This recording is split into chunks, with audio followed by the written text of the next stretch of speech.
And so we're going to continue on to segment 2, which is the development of the social self. How socialization kind of occurs within a young child all the way up through adulthood and even into old age. We see the continued development of a social self. So the task of sociologists is really to gather evidence outside of biology for understanding how we develop into fully functioning social animals within a society. And what sociologists have coined this term, or this process, is the process of socialization. And through lots of empirical studies, lots of scientific research has been done on socialization, not only in the field of sociology, in the field of psychology, in the field of child development, even in fields like criminology. People concentrate on the process of socialization. So there's been lots and lots of research over the years done on the process of socialization. We can kind of conclude several main things about socialization. We know that socialization actually even starts before birth. Right? Socialization is a process that starts before birth because parents, right, and families actually prepare their environments for the arrival of their child. Right? So when your parents found out that they were having you, they probably went about a long-term process throughout the pregnancy of preparing for your arrival.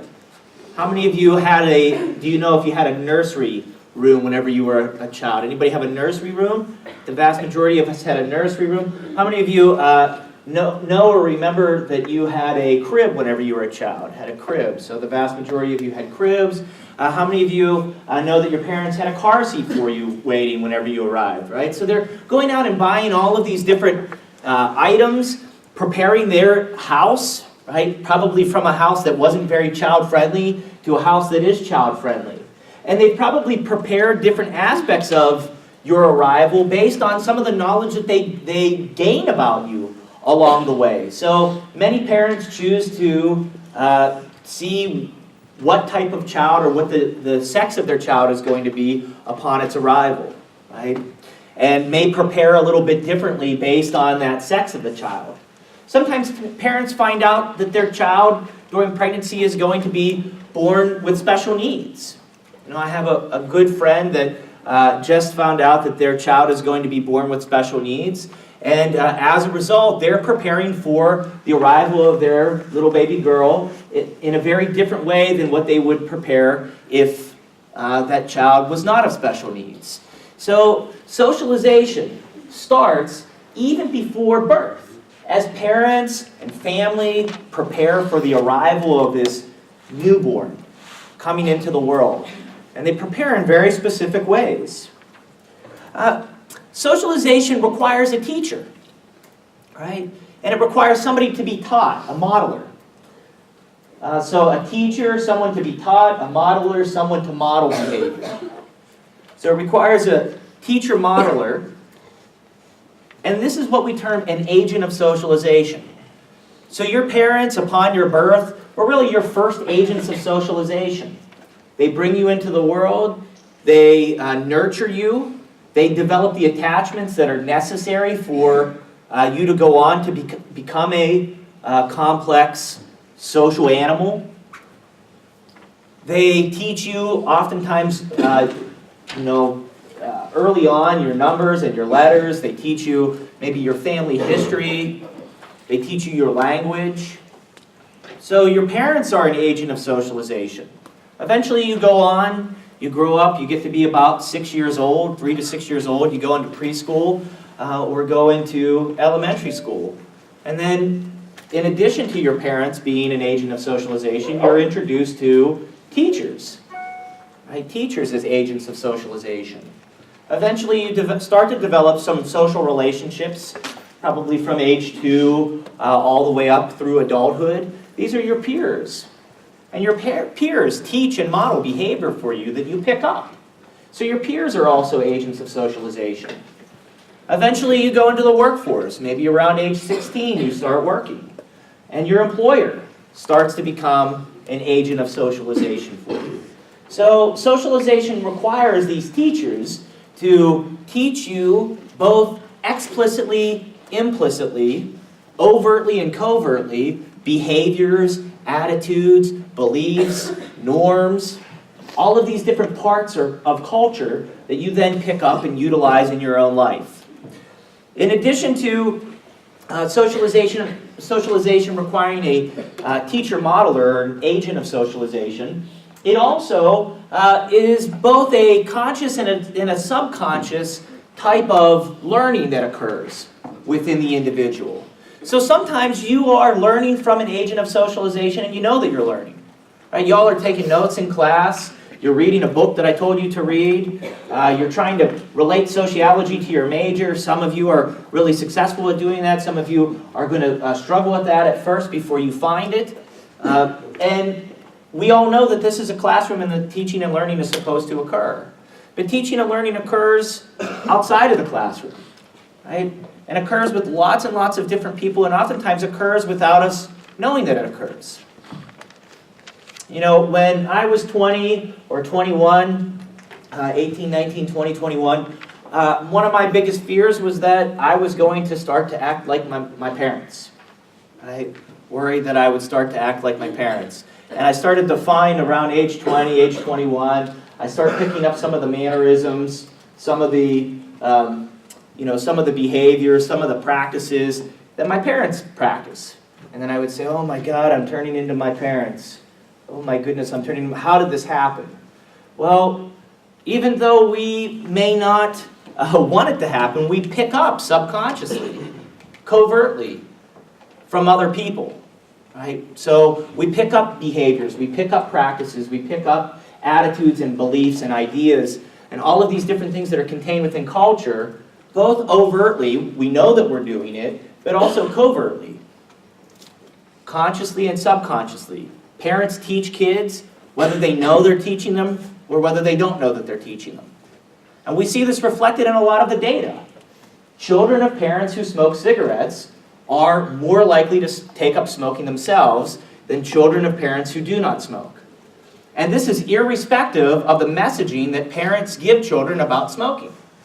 So parents who smoke and tell children, give strong anti-smoking messages, but yet still continue to smoke themselves, still have children with a greater likelihood to pick up smoking themselves. This is what we mean by overt and covert. Even though the parent is teaching overtly the child not to smoke, covertly the parent is modeling smoking behavior to the child. And although the child is hearing consciously the anti-smoking messages, subconsciously is picking up on the modeled behavior of the parent. So this is a whole bunch of research on a whole bunch of different behaviors. We can see or observe socialization occur both consciously and subconsciously, overtly and covertly. And finally, we know that socialization occurs in a multitude of institutions. We've talked about the 5 major institutions. We're going to talk about them again next week in more detail, but we have the institution of the family, the institution of education, the institution of the economy, the institution of government, and the institution of religion. And within all of these different institutions, there are different agents of socialization that teach or model behavior. And as we move through these different institutions, we pick up behavior modeled by those agents of socialization. And eventually within these institutions, we become agents ourselves, modeling and teaching behavior for others.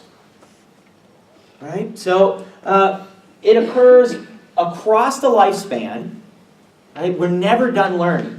You know, there's this funny saying that teachers always kind of bring up, like, you're a lifelong learner. You're never going to stop learning. And that's absolutely true whenever it comes to the process of socialization. You will learn new things. You will pick up new ideas, new beliefs, new values, new attitudes, new behaviors from now until your death. It's a wonderful thing if you think about it. You are going to change throughout your life. You're never set in stone. As you interact with other people, as the institutions themselves change, you will change along with them. It's a pretty amazing process. Socialization happens throughout our lives. So, who are some of the sociologists of note that discuss the process of socialization? One is actually a sociologist or a social psychologist He is claimed by the field of psychology as well as the field of sociology, a guy by the name of Jean Piaget. Jean Piaget. By show of hands, how many of you in your Psych 101 class have talked about Jean Piaget? Very good. So we've already been introduced to Jean Piaget. I'm going to teach you a little bit more than probably what you've learned in the past about him. First and foremost, interestingly, Jean Piaget developed his theory about how people develop cognitively, how they develop in terms of their level of complexity of thinking, based on observing his 3 children grow up. When we think about science, this process of positivism says we systematically observe, we control for alternative explanations, and then we use that to predict future behavior. Piaget was able to do that just by observing his 3 children grow up. He didn't come up with this theory of cognitive development studying tens of thousands of children. He did it just by watching his kids grow. And it actually is one of the most influential, most basic, and most foundational theories about socialization that's out there. Piaget says that as a child develops, right, as they develop, their brains change. And as their brains change, they develop different forms of thinking, right? Different abilities to produce different levels of cognition. And these levels of cognition start from simple to complex, right? Simple to complex. And so Piaget's focus was really on how our ability to think, our ability to think about the world around us, our ability to reason changes as we interact with people over time, right? As we interact within the world over time. Piaget says that we all start off in what's known as a sensory motor stage. It exists from about age 0 to about age 2. And this is where infants and very young children explore, understand, and think about the world simply through their 5 senses. Simply through their 5 senses. So if you think about a child age 0 to 2, they're not really thinking about complex thoughts. What is justice? What is the good in the world? Right? How to create a better society. A child thinks and explores the world only through their 5 senses. When they encounter a new object, it is all about what does it look like, what does it taste like, what does it feel like, what does it sound like, what does it smell like. And if you think about a child age 2, when you buy a new toy for them, how many of you have ever bought a toy for a child age 0 to age 2? Right, almost all of us. When you buy a brand new toy for a child age 0 to 2, what is the first thing that they do with it whenever you give it to them? What do you think? So, you open it for them. Well, okay, so he just had a birthday party in January, and he focused just on that toy. Like, he didn't want to open any other presents. So when you give them a brand new toy, I mean, it is like this amazing thing. Because literally for a child age 0 to 2, this did not exist in the world prior to you giving it to them, right? It was not part of the known universe until you presented it to this child. So what did you give there? What did you give your, I don't know who it was. He's actually really smart, so I gave him Legos. So you gave a child, okay, you gave a 2, how old was the kid? He's 2. You gave a 2-year-old Legos? Okay, I'm all right with that. We'll roll with this. This might be a bad example. I hope he didn't choke. Well, his mom's an engineer. His mom's an engineer, okay. So what does a child do whenever you first opened up the Legos? He opens it, he looks at it, he screams Legos, and then he tore it apart, he never said thank you, and he just like started playing with them. So concentrating, playing with them, feeling them, touching them, very good. Go ahead. In the mouth, instantly. Yeah, so maybe a child a little younger than age 2. You're talking about a child right on the cusp of developing into the pre-operational stage. First thing that a child does whenever you give it a new toy, typically they put it in its mouth, right? What else might they do with the toy? Shake it, right? Smell it, look at it, and then maybe throw it on the ground. See what it does. I give an infant, give a newborn a toy. These are the things that it is doing. Well, it's not just disrespecting the toy that you gave it, right? It's not just disrespecting the toy that you gave it. It's actually exploring the toy. It's coming to understand or think about that toy through its 5 senses. Eventually, by the time a child reaches around age 2, they start to be able to develop some symbolic culture. They start to speak. So probably the kid that we're talking about here is purely in the pre-operational stage around age 2. Maybe a really advanced child. Yeah, really smart child. And these are guidelines rather than concrete barriers for a child. Once a child reaches the pre-operational stage, they're able to use some symbolic logic, including the use of language. So symbols are, you have to be able to think about what the words are and what they represent to be able to use them. Right? So the child, your cousin, or who was this? Your cousin, for example, was able to see these things, right? And be able to identify them as Legos immediately. Right? So we already see this link in thought pattern between object and symbol. Object and symbol. So children in the pre-operational stage are able to use simple forms of logic, like linking objects and symbols together, words with objects. They no longer purely use their 5 senses to understand the world, but they are not quite ready to use more complex forms of logic or complex forms of thinking. So children in the pre-operational stage oftentimes think in terms of black and white, right? Oftentimes think in terms of black and white. One of the major kind of parental stages during the pre-operational stage is the terrible twos, right? The terrible twos.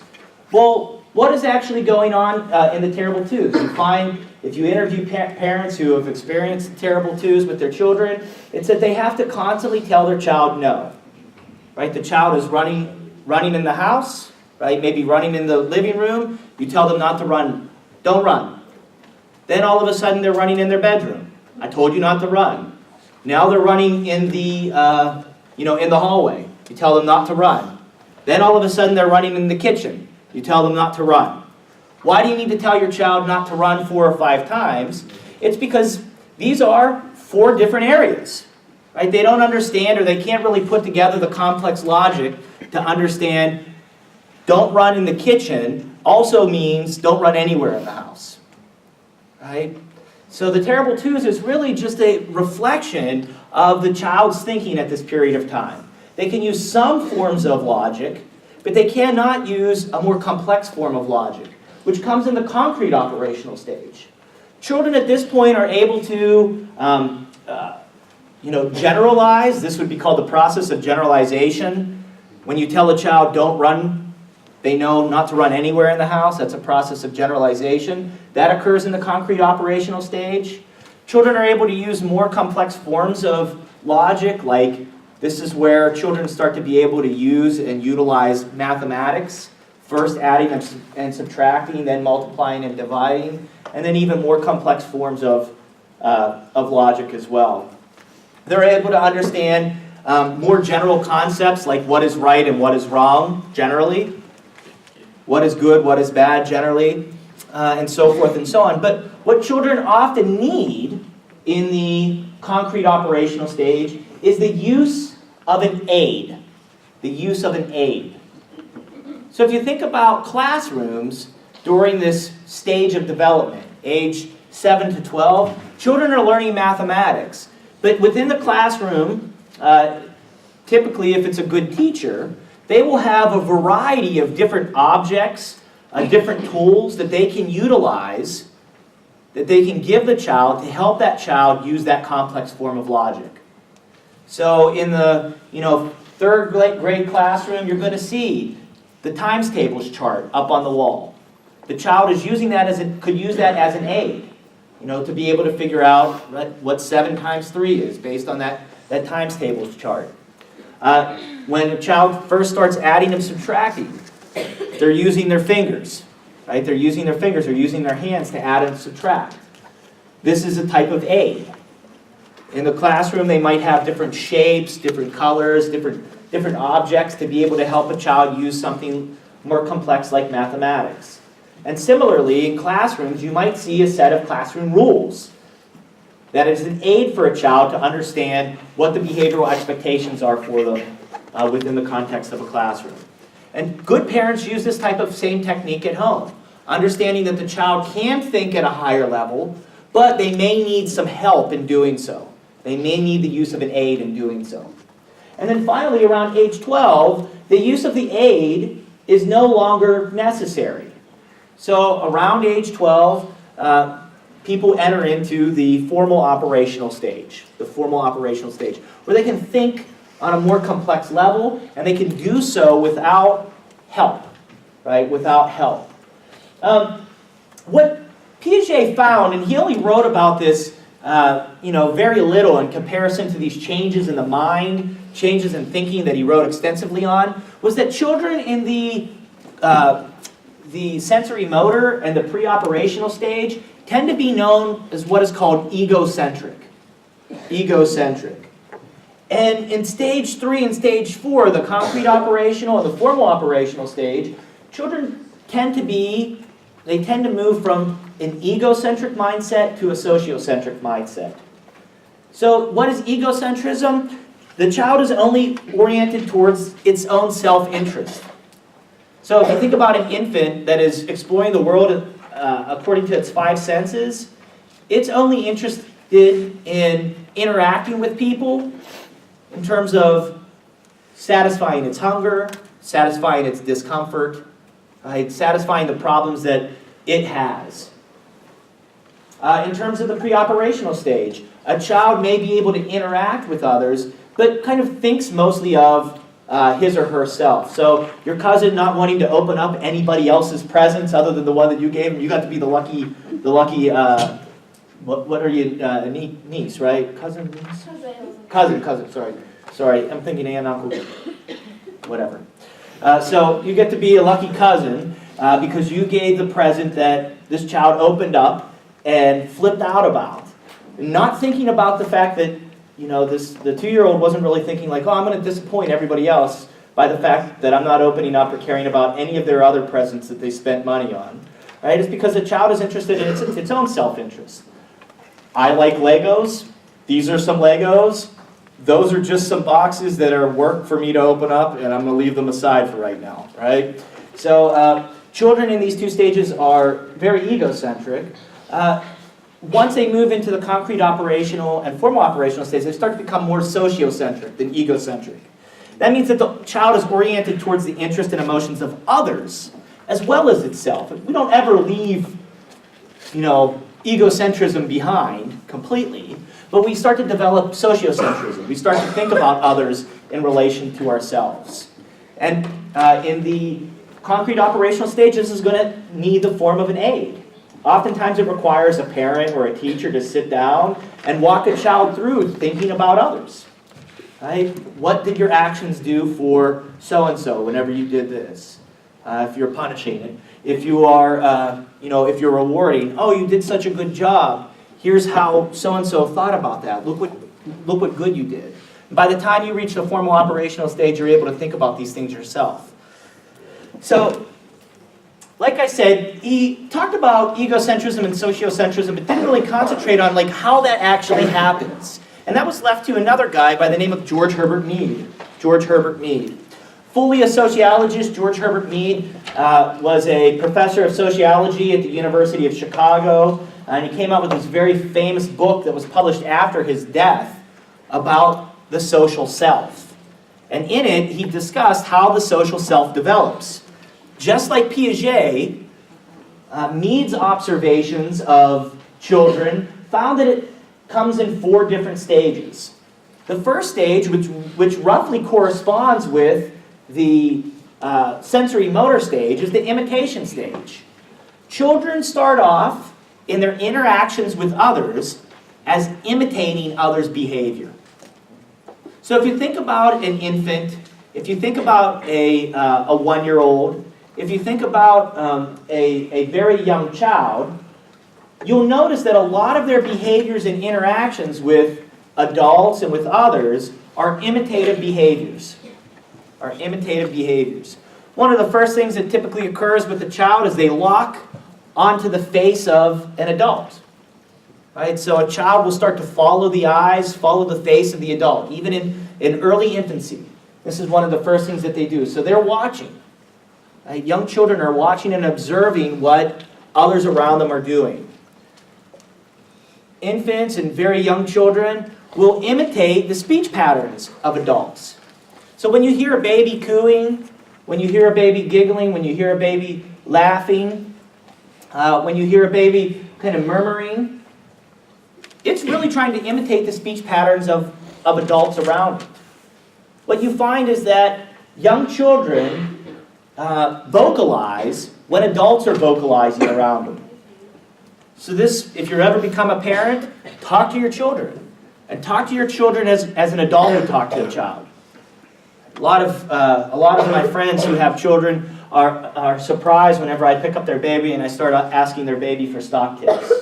Hey baby, how are you doing? You've been watching the stock market lately? It's going up. I think I'm going to invest in Apple. I'm not sure. What do you think about it? And baby will be like, ah, ga, ga, ga, ga, ga, ga. So, oh yeah, that sounds good. I was thinking about Google. Not sure about it. It's kind of an expensive stock. Right? The baby will vocalize towards you. The reason why you talk to the baby with your adult voice is because you want that baby to start to be able to refine its vocalizations towards the language. So if you pick up a baby and you go, goo, goo, goo, goo, ga, ga, ga, ga, the baby will still vocalize, but it will start to imitate your vocalizations. Right? Your vocalizations. So if you want a baby to vocalize earlier, it's better to speak to a child as you speak to adults than to speak to a child in baby babble. And this is part of the imitation that children do. So early on they imitate. They don't just imitate voice, vocalizations, they also imitate behavioral patterns. So, early forms of interaction with children, once they become mobile, is that they interact trying to do what the parent does. So if the child is following mommy around, it's typically trying to do the same things that mommy is doing. The child is following around daddy, they're typically trying to do the same things that daddy does. And in fact, if you think about childhood toys are made to kind of support this type of imitative behavior. Right? Baby is out, 1 or 2 years old, outside with dad. Dad's cutting the grass, and baby has its little play school lawnmower that it's rolling around in the grass. Mom's cooking. Baby has play school version of a cook stove where it's making breakfast as well. Mommy's an engineer. Baby loves Legos, right? So very good example there. So we all start off with kind of this imitative behavior. Imitation eventually leads to play, where children not only start to adopt what we would call the social statuses and roles of adults, but then they start to put them together in their own way. So if you are like me and you spend a lot of time in a nursery, spend a lot of time observing in a daycare, one of the most prevalent forms of play at a daycare, what do you think it is? All the kids love to do it and they do it all day long. What type of play do you think 3-year-olds, 4-year-olds, 5-year-olds love to do? They love to play house. Well, playing house is really playing with these social roles that they've been able to pick up and imitate. Right? We're all born typically into a family, and in that family we learn the social roles and social behaviors. And children start in the stage of play to put those social roles and social behaviors together with each other. The funny thing is, and this is why I love observing young kids, is that they're not very good at it. Right? They're not very good at it. So they frequently interchange roles. So kids come in and they play house, and they go in and they say, all right, I'm the daddy. The little girl says, I'm the mommy. And another one says, I'm the baby. And then they go about doing something for about 30 seconds, and then the little girl says, I'm the daddy. And then the little boy says, I'm the mommy. Then another one says, oh, I want to be the baby now, right? So then they all switch roles, they play around. In real life, we can't do that. And unfortunately, you can't just come home from school and be like, I'm the baby. I'm the baby now, right? Unfortunately, right? Unfortunately. And whenever chore time comes up with your significant other, and it's like, all right, you're in charge of taking out the trash. And you can't be like, well, I'm no longer that anymore. I'm the baby, right? Or I'm the mommy, or I'm the daddy. We can't do that, right? We can't do that. So they interchange roles in ways that we don't do in the adult world in play. And they also incorporate non-role behavior. My favorite example of this was I was observing at a preschool. I see this little boy running around. He's holding his arms up. Da da da da da da. I'm the daddy. Da da da da da. I'm the daddy. Da da da da da. I'm the daddy. Right? So I pull the little child over. I say, little Johnny, what are you doing? What are you doing? He says, I'm the daddy. I'm the daddy. So I start scratching my head. I'm like, he's doing Superman. Right? He's doing Superman. He's saying, I'm the daddy. And I never saw little Johnny do Superman before, ever, in my observations. So I pull over the teacher. I say, hey, can you tell me what went on today? What were you guys reading earlier? What were you watching earlier? I said, oh, well, we had Cartoon Network on, and it was the superhero something. And they got to see old Superman cartoons, old Batman cartoons, and that's what they were watching. So I start to think to myself, okay, so here's this child incorporating Superman behavior, but yet calling himself a daddy, right? He's incorporating the role-based behavior that Superman would do. He's flying around, but yet he's calling himself a daddy. And I figured out that the logic that the child was using at the time was really kind of almost like a formal logic, right? Superman is a man, daddies are man, right? Daddy's a man, Superman is a man. Superman flies, ergo, daddies fly. Right? So he's running around the preschool saying that he's the daddy and he's flying. Right? He's flying. So in play, they do occupy these roles, they interact with each other, but they're not very good at playing the roles as adults would play. Mead says that as children grow around age 7, they start to be able to engage in more complex forms of play. And doing so in such a way that they maintain the role-based behaviors that they're supposed to maintain, and that they don't incorporate, they no longer know not to incorporate any non-role-based behavior. And so at this point in development, children are able to engage in what is known as games. Mead was writing in the 1900s through the 1930s. One of the major games that was played in the United States during this period of time was baseball. Right? If you think about it, in order for a baseball game to work, if you are assigned to be a first baseman, you know that you need to be that first baseman when you are fielding for 9 innings. You can't just decide that all of a sudden you're going to play second base or you're going to go back and bat with the other team. If you were playing baseball, you know that there's a batting order.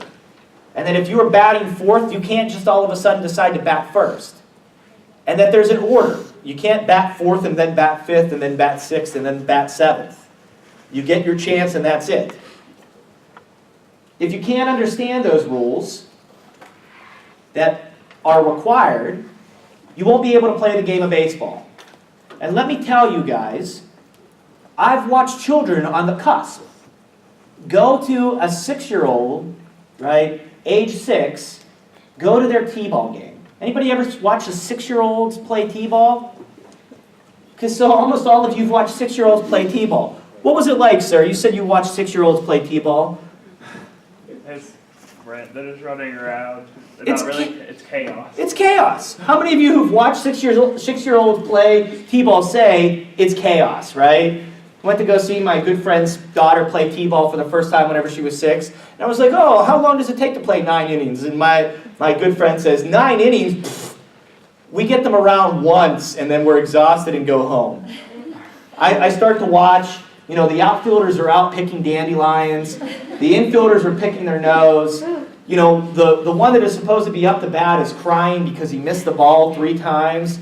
And really, you're supposed to just hit the ball. It's 10 outs in an inning. So you can't even have the same rules as regular baseball. And it was just kind of like a chaotic mess. I went to see my buddy's daughter play a year or 2 later. They're playing baseball now. So within a year or 2 time, the children go from not having any understanding of not only the roles and the rules, but not any ability to stay in those roles or follow those rules, to being able to do it almost perfectly, right? Where it was an enjoyable game to watch. So what happens is eventually, by the time a child reaches about age 12, they can start to see that society is kind of organized very similar to a very large, very complex game, where people stay in roles, where we occupy roles. We only occupy those roles at certain times, and we occupy other roles at other times. And that we can visualize what it is for others. Right? We can understand others in their roles. So just as you can understand me as in the position of a professor, what my job is supposed to be in this class, I can understand you and your role as a student, understanding what your job is supposed to be in this class. And together we can interact with one another in such a way that we become successful at what we're supposed to do. You successfully learn, I successfully teach. This is known as the generalized other. We can start to imagine other people in other roles, what their responsibilities are, and then we can just kind of more generally understand what it is to be a person who lives within a society. That I go home, and I don't go home and profess to my dog. I go home and occupy other roles, other statuses. I become friends, I become a family member, I become a whole bunch of other statuses. Just as you don't go home and sit on your laptop and teach yourself from now until eternity. Right? You go home and you get to be a peer, you get to be a friend, you get to be a family member, you get to be a coworker, etc., etc. We could understand that. And that's really how we develop. Right? It's parallel to this stage of cognitive development, but it really has to do with the way in which we are able to interact with others as we grow and as we develop. And eventually, if we move through these stages correctly, we end up with this ability to be complex social animals, the most complex social animal on the face of the planet. Okay? So what are the mechanisms through which we do this? Well, there's really a bunch, but I'll give you 3 of them. The first is we make comparisons of ourselves in comparison to others. Right? We assess ourselves, and we develop a social self based on looking at ourselves and how we do in comparison to our others around us. Right? So it's really easy to say something like, I'm better at school than my brother. That's a social comparison. You're estimating how well you're doing at school in comparison to how well your brother is doing at school, which informs you about yourself. I'm worse than my sister at drawing. You are estimating the ability of your sister to draw in comparison to your ability to draw, which informs who you are. In addition to social comparisons, we continually do self-assessments. We assess ourselves by our past actions. So I'm better at math than I used to be, I'm wealthier than I used to be. We can compare, just as we can compare ourselves to others, we can compare our present self to our past self. I'm better, I'm worse. And then finally, and most importantly for sociologists, is this notion of reflected appraisals. This notion of reflected appraisals. Reflected appraisals is that we assess ourselves by guessing what others think about us. So we think about what others think of us. Right? I think Jan thinks I'm stupid. I think my boss thinks I'm awesome. This is a reflected appraisal. Putting ourselves in the shoes of another person to then look at our own self. That is what's known as a reflected appraisal. In your book, they talk about the looking glass self, which is the same as a reflected appraisal. And this is really how we develop a sense of who we are over time. We develop the ability to interact socially, and then once we develop that ability, we use social comparisons, self-assessments, and reflected appraisals to be able to inform our sense about ourselves. And we're actually pretty accurate. Like when you think about putting yourself in the mind of another person, you're making a wild guess at how they think you how they are thinking about you. But we're actually pretty good at that because, first, we share a same culture, right? We share the same symbolic culture. When we share similar symbolic cultures, we're able to gauge what others think about us. But we're not perfect at it, right? We're not perfect at making social comparisons. Sometimes our estimations of others in comparison to our estimation of ourselves are very different than the reality. Same with our estimations of ourselves in the past to the present. And then finally, we can be imperfect about thinking what others think of us. But regardless of these kind of slight faults of this process, generally, we come to a very informed and fairly accurate picture of who we are.